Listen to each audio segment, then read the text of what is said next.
नमस्कार, मैं हूं निकिता और आप देख रहे हैं सत्यहिंदी.com। चलिए एक नजर डालते हैं अब तक की सुर्खियों पर।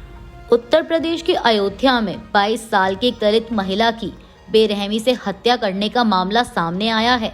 इंसानियत को शर्मसार करने वाली इस हैवानियत को लेकर परिवार का कहना है कि मृतका की आंखें जबरन निकाल ली गई और उसके शरीर की हड्डियां भी टूटी हुई पाई गई हैं।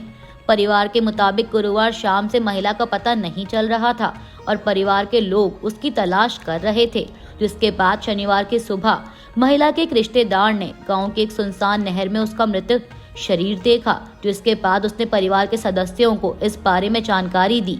मीडिया रिपोर्ट के मुताबिक अधिकारियों का कहना है कि उन्हें शक है कि महिला को सामूहिक हमले का सामना करना पड़ा है।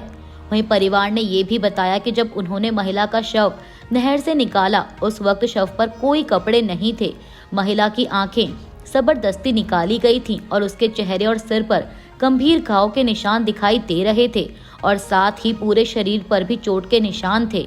परिवार के मुताबिक महिला को रस्सी से कसकर बांधा गया था। मामले को लेकर अयोध्या सर्कल ऑफिसर आशुतोष तिवारी ने बताया कि महिला का शव पोस्टमार्टम के लिए भेजा गया है। हम रिपोर्ट का इंतजार कर रहे हैं। रिपोर्ट आने के बाद हम आगे की कार्रवाई करेंगे और उसके मुताबिक मामला दर्ज करेंगे।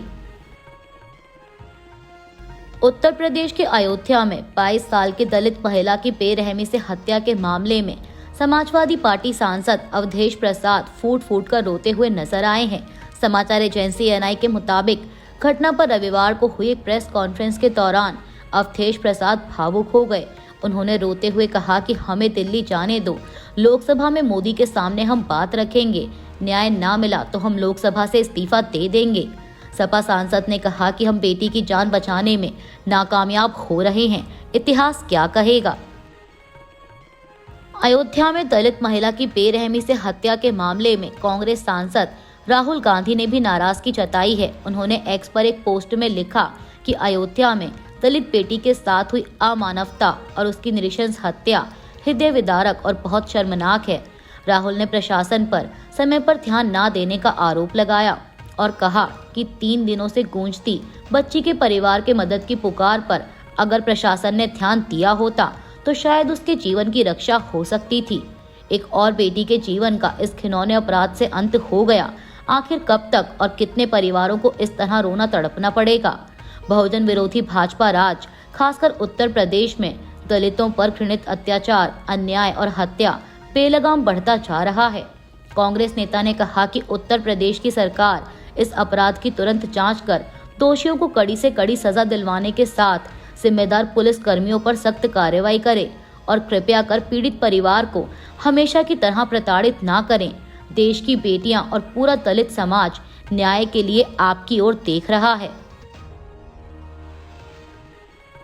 दिल्ली विधानसभा चुनाव में अब केवल 2 दिन का समय बाकी बचा है। ऐसे में राजनीतिक दलों ने एक दूसरे पर जुबानी हमले तेज कर दिए हैं।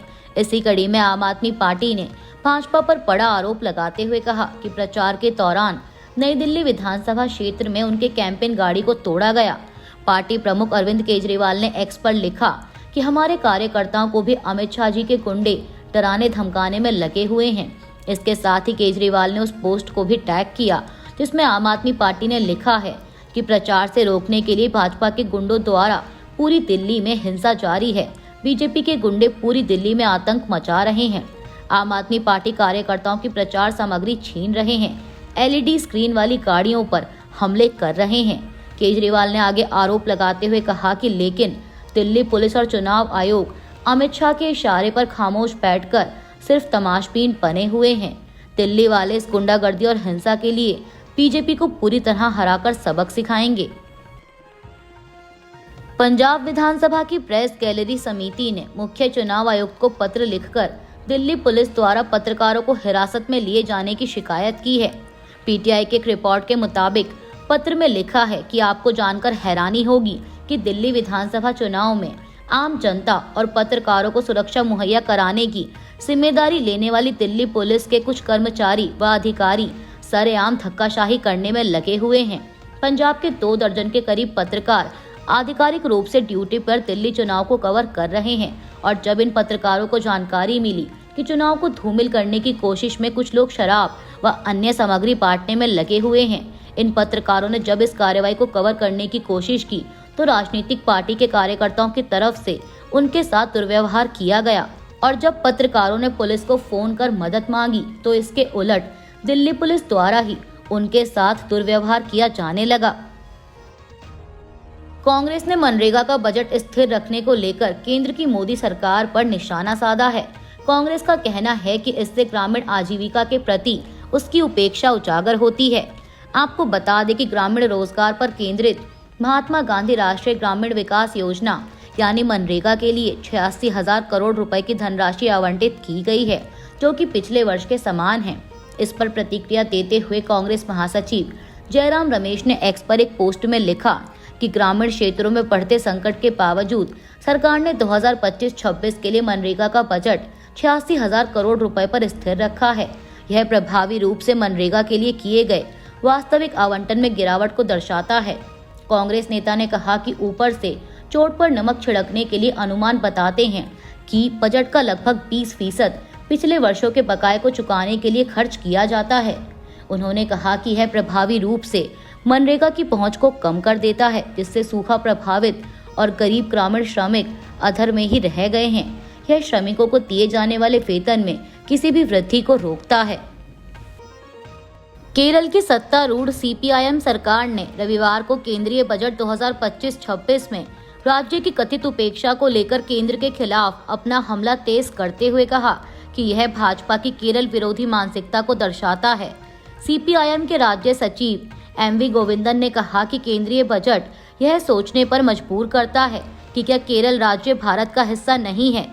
वहीं इससे पहले बजट के खिलाफ राज्य सरकार द्वारा आलोचना किए जाने पर केंद्रीय राज्य मंत्री जॉर्ज कुरियन ने कहा था कि अगर केरल को केंद्र से अधिक धन चाहिए तो राज्य को शिक्षा, बुनियादी ढांचे और सामाजिक कल्याण के मामले में इसे पिछड़ा घोषित कर देना चाहिए। आम बजट 2025 पर शिवसेना यूबीटी सांसद प्रियंका चतुर्वेदी ने कहा कि इस दौरान महाराष्ट्र का एक भी बार नाम नहीं लिया गया। समाचार एजेंसी एएनआई से बात करते हुए उन्होंने कहा कि महाराष्ट्र सबसे ज्यादा जीएसटी देने वाला राज्य है, लेकिन हर साल महाराष्ट्र को वित्त मंत्री को याद दिलाने के लिए जूझना पड़ता है कि हम भी इस देश का एक महत्वपूर्ण हिस्सा हैं। उन्होंने बीजेपी से सवाल करते हुए कहा कि मैं बीजेपी से पूछना चाहती हूं कि जो जनता आपको 100 से ज्यादा सीटें देती है उसका खामियाजा जनता को ही भुगतना पड़ रहा है, क्योंकि चुनाव हो गए और वहां जीत दर्ज हो गई तो आप महाराष्ट्र का नाम तक नहीं लेते हैं। प्रियंका चतुर्वेदी ने आगे कहा कि देश की प्रगति और उन्नति में महाराष्ट्र का योगदान रहा है, पर जब बजट में उनका ध्यान रखने की बात आती है तो उनको दरकिनार कर दिया जाता है। शिवसेना यूबीटी सांसद संजय राउत ने रविवार को दावा किया कि महाराष्ट्र के मुख्यमंत्री देवेंद्र फडणवीस और उप मुख्यमंत्री एकनाथ शिंदे के बीच तनावपूर्ण संबंध राज्य की प्रगति में बाधा बन रहे हैं। शिवसेना यूबीटी के मुखपत्र सामना में अपने साप्ताहिक कॉलम रोक ठोक में राउत ने आगे दावा किया कि शिंदे अभी भी इस तथ्य को स्वीकार नहीं कर पाए हैं कि नवंबर 2024 के विधानसभा चुनावों के बाद उन्हें मुख्यमंत्री के रूप में बहाल नहीं किया गया और वे इस पद को फिर से हासिल करने की बेताबी से कोशिश कर रहे हैं, जिसे फडणवीस पूरी तरह समझते हैं। आज 2 फरवरी बसंत पंचमी के मौके पर प्रधानमंत्री नरेंद्र मोदी ने दिल्ली के आरके पुरम में एक चुनावी रैली को संबोधित किया। इस दौरान उन्होंने आम आदमी पार्टी पर निशाना साधते हुए कहा कि बसंत पंचमी के साथ ही मौसम बदलना शुरू हो जाता है। 3 दिन बाद यानी 5 फरवरी को दिल्ली में विकास का नया बसंत आने वाला है। इस बार दिल्ली में भाजपा सरकार बनने जा रही है। इस बार पूरी दिल्ली कह रही है अब की बार बीजेपी सरकार। प्रधानमंत्री ने आगे कहा कि आजकल हम देख रहे हैं कि कैसे दिल्ली में वोटिंग से पहले ही झाड़ू के तिनके बिखर रहे हैं। आपदा के नेता पार्टी छोड़ रहे हैं क्योंकि उन्हें पता है कि लोग आपदा से नफरत करते हैं। दिल्ली के लोगों के गुस्से से आपदा पार्टी इतनी घबरा गई है कि हर घंटे झूठी घोषणाएं कर रही है। पीएम मोदी ने कहा कि दिल्ली की जनता के सामने आपदा वालों का नकाब उतर चुका है। बसंत पंचमी पर महाकुंभ में सोमवार को होने वाले अंतिम अमृत स्नान से पहले शीर्ष अधिकारियों ने मुख्यमंत्री योगी आदित्यनाथ के शून्य त्रुटि के निर्देश के अनुपालन पर जोर दिया है। दरअसल 29 जनवरी को पिछले स्नान के दौरान हुई भगदड़ के बाद शून्य त्रुटि पर जोर दिया जा रहा है। गौरतलब है कि इस भगदड़ में कम से कम 30 लोगों की जान चली गई थी और कम से कम 60 लोग घायल हुए थे। हालांकि सटीक आंकड़े क्या हैं, वे अब तक सामने नहीं आए हैं और विपक्ष इस बात को लेकर लगातार राज्य की योगी सरकार को घेर रहा है। वहीं अब सुरक्षा के मद्देनजर उत्तर प्रदेश की सरकार ने मेले के सुचारू संचालन की देखरेख के लिए 2 वरिष्ठ IAS अधिकारियों को भी तैनात किया है, जो कि 2019 अर्धकुंभ को सफलतापूर्वक आयोजित करने वाली टीम का हिस्सा थे। ICC महिला अंडर 19 T20 वर्ल्ड कप के फाइनल मुकाबले में भारतीय महिला टीम ने दक्षिण अफ्रीका को 9 विकेट से हराकर खिताब अपने नाम कर लिया है। रविवार को मलेशिया में खेले गए फाइनल मैच में दक्षिण अफ्रीका की टीम ने पहले बल्लेबाजी करते हुए 20 ओवर में 82 रन बनाए और भारतीय टीम को 83 रनों का लक्ष्य दिया था, जिसे भारतीय टीम ने 8.4 ओवर बाकी रहते आसानी से हासिल कर लिया और वर्ल्ड कप जीतने में कामयाब रही। अभी के लिए बस इतना ही। बाकी की खबरों के लिए बने रहिए सत्यहिंदी.com के साथ।